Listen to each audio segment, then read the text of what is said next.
We are at the Vore Buffalo Jump, and it was a site that was used to trap and kill buffalo in mass. And the sign says that it took place between 1500 and 1800 AD.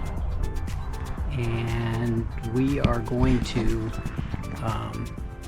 take a tour. They have guided tours here, and should learn more about how this all worked during the presentation. So this shows the different tribes that visited this area and participated in these jumps: the Shoshone, the Apache, the Crow, and the Cheyenne. And it has filled in part over time. It used to be deeper, it's gotten wider, and it wasn't necessarily the falling impact that killed the buffalo. It was an entrapment method, and they would basically not die on impact, but they would then hunt them down with arrows and spears using the atlatl for lever. So at the bottom, there's been 3 different major archaeological expeditions here.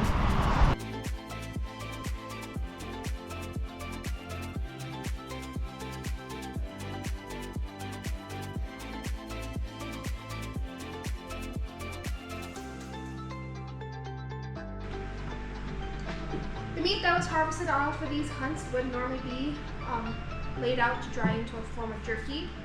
That jerky is then ground down to finer powder, added to bone marrow or most of the time choke cherries. It would be almost like a granola bar consistency called pemmican. These bars of pemmican were said to last anywhere between 1 to 5 years. So this panel is showing them taking some of the bison meat and mixing it with berries that were found here and creating pemmican, which they called the energy bar of the plains. And it was a way of preserving the meat and making it transferable. The rest they would try and create jerky out of, so that it would preserve without refrigeration.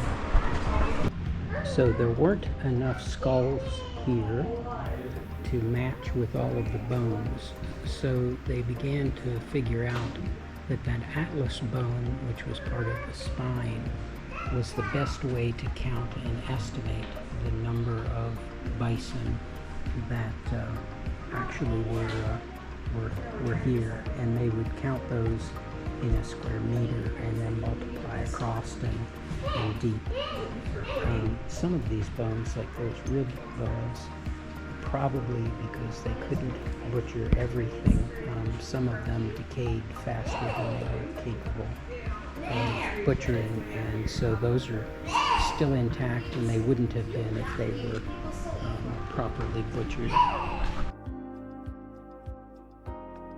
So all of this activity was done pre-horse, so they would actually dress up in wolves' clothing, as is depicted here, and or in young calf bison robes, and sneak up and sort of herd the bison using that method.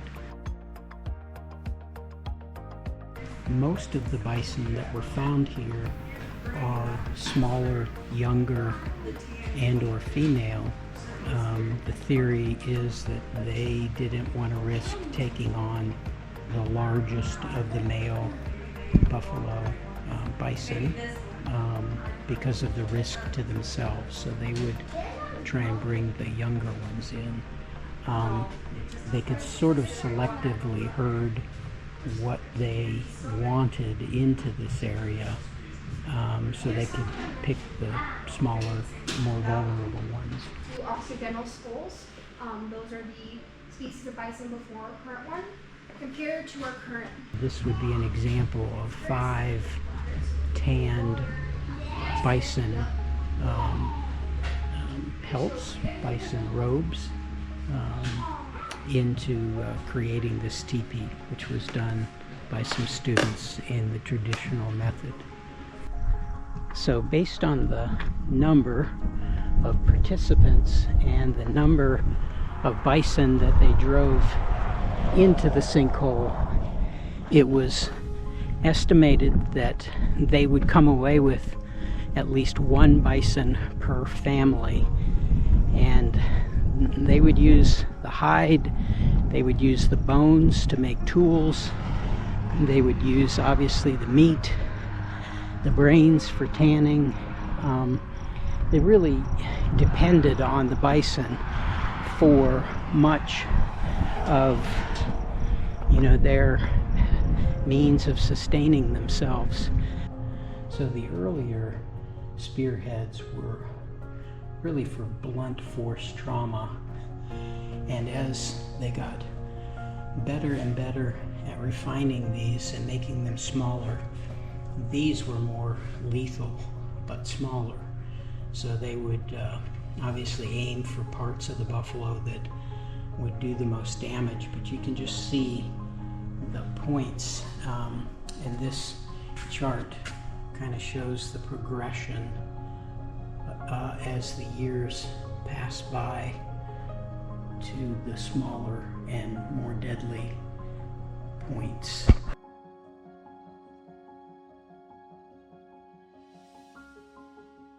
So two animals here with incorrect labeling.